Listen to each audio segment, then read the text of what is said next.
విశాఖలో నారాయణ విద్యా సంస్థల విజయోత్సవ 2.0 కార్యక్రమాన్ని ఘనంగా నిర్వహించారు. ఈ కార్యక్రమంలో విద్యార్థులు, తల్లిదండ్రులు పెద్ద ఎత్తున పాల్గొన్నారు. ఈ ఏడాది జేఈఈ మెయిన్స్, అడ్వాన్స్, నీట్ పరీక్షల్లో అత్యుత్తమ ఫలితాలు సాధించిన విద్యార్థులతో టాపర్స్ టాక్ షో నిర్వహించారు. అత్యుత్తమ ఫలితాలు సాధించిన ర్యాంకర్స్ అనుభవాలతో విద్యార్థులకు స్ఫూర్తి నింపే విధంగా ఈ టాక్ షోని నిర్వహించామని నారాయణ విద్యా సంస్థల డైరెక్టర్ రమాదేవి తెలిపారు. ఇక జాతీయ స్థాయిలో ఉత్తమ ఫలితాలు సాధిస్తున్న నారాయణ మరింత విజయవంతంగా ముందుకు సాగాలన్నారు మరో director Ganta Raviteja.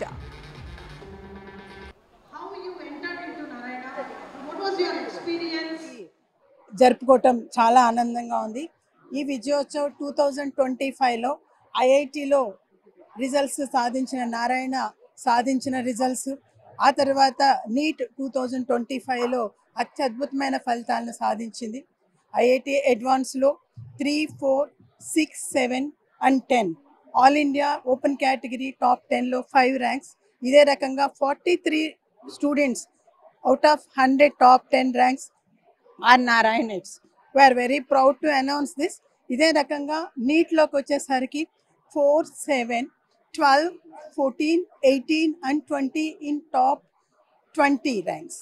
Top 20 NEET open కేటగిరీలోనండి.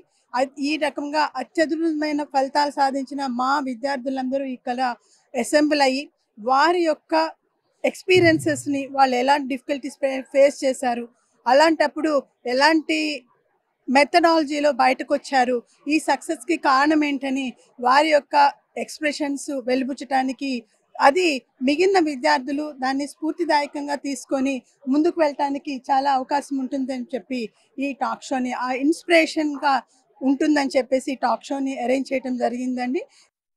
The thing is, we need to understand how these today we had come so far, because at a time when the results couldn't be made even for any Telugu speaking state person, today 30% of the ranks have been reached is due to the peer guidance of our dear founder sir, and also the academic and non-academic and all the supporting staff of the Narayana system. We need to understand that over the past 46 years, the Narayana system has developed many good initiatives for the student support, wherein we bring in the N Prodigy team, and then the N Digital team, and then the Disha team, etc. and etc.